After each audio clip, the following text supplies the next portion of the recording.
This year I've been obsessed with transforming local leaves into complex teas. But when autumn came, my raw materials disappeared, so I started searching for something else. Leaves oxidize like apples. Leaves oxidize like apples. Like apples. If apples oxidize like tea leaves, maybe they can be used through a similar kind of process to create a weird apple black tea. Let's see how something as simple as an apple can become a gourmet infusion. First, let's look at how apples are used in the world. In the West, they're used for infusions alongside other spices like ginger, cinnamon, or cardamom. In Slavic countries like Russia, Ukraine, and Poland, they use it to make compote, which is kind of like a fruit broth. It's often made with other fruits as well. In Asia, apples are often mixed with real tea to give it a little sweetness and fruitiness. Now this is just a quick zoom out, as I'm sure there is many other ways apples are used throughout the world. It allows us to understand that apples usually are used to give a warming, fruity and sweet taste to infusions, but they're not used by themselves. They need some kind of spices or tea, something to complement the flavor profile, because it doesn't have enough depth by itself. But see, on this channel, we're trying to push local products as far as possible, and we cannot rely on spices like cardamom, ginger, cinnamon, because they are not available, at least where I live. So this limitation of using what's local where we live forces us to be creative with what we have. So can apples be processed in some kind of way to be self-sufficient as an infusion? Let's find out. So my first thought was to treat apples like black tea. So I pass you the details because it didn't really work. That's because I wasn't aware of the nuance of the anatomy of apples. See, the apple skin holds most of its polyphenols, aromatic oils and pigments. So in infusion, the skin brings floral notes, light tannins and color. It's pretty much like tea leaves actually.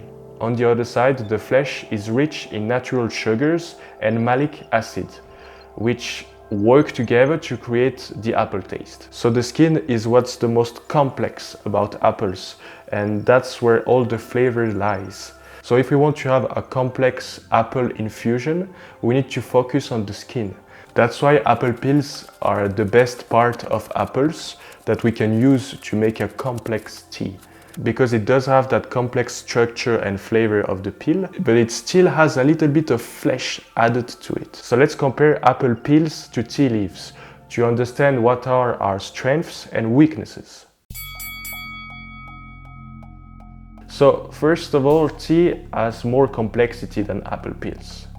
But apple peels contains more sweetness than tea leaves. As for color potential, apple peels does not have much pigments, so it doesn't give much color to the tea. And it takes much more time to extract the content of apple peels from that of tea leaves. Pretty depressing. I mean, tea leaves are a much better candidate for infusions. That's why it's the most popular drink on the planet.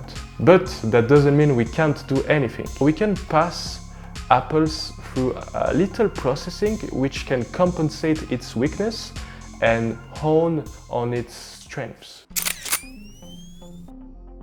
So to make industrial apple tea, they use a special process which is called freeze drying. This creates a lot of holes in the dried fruit, which allows it to rehydrate and infuse more quickly. Now, obviously, I don't have such device at home, but we can kind of mimic this. The first way is to freeze it. As we've seen in my previous video, freezing ruptures cell walls, which allows for quicker infusions. It also induces a strong oxidation, which could possibly develop more complex flavors.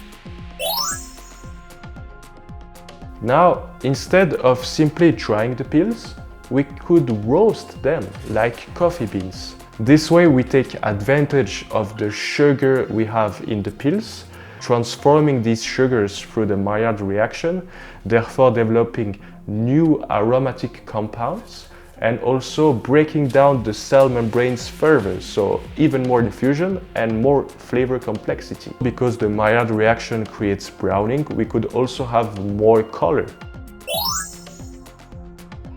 So I compared what each step does to see if it really works.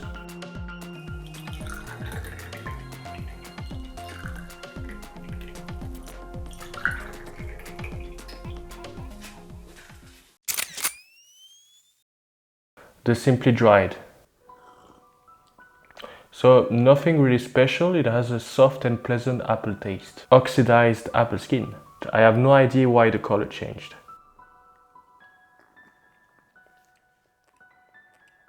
It's quite difficult to explain, but it tastes a little bit less like a fresh apple and more like a slightly baked one. Now the oxidized and roasted apple skin tea.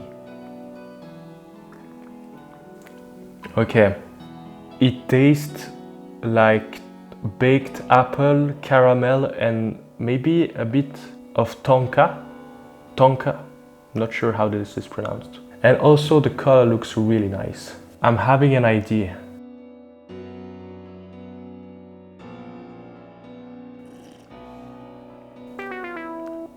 So it's not as good as I thought it was gonna be. It's much better to have only the oxidized and roasted one by itself. I think it has more stronger flavors. Now, you can simply infuse it like a normal tisane for 10 minutes, but you will still get more flavor by boiling it for 5 minutes. The result is a comforting, warming infusion which is perfect for the cold days ahead. Of course, this isn't a replacement for real tea leaves, but it's amazing what we can do with simple apples. This year I've collected an amazing variety of teas, from raspberry and blueberry black tea to fireweed style pu'er, and now even caramel flavored apple pills. Can you see the potential here? What happens when you mix them together to craft rich, layered blends?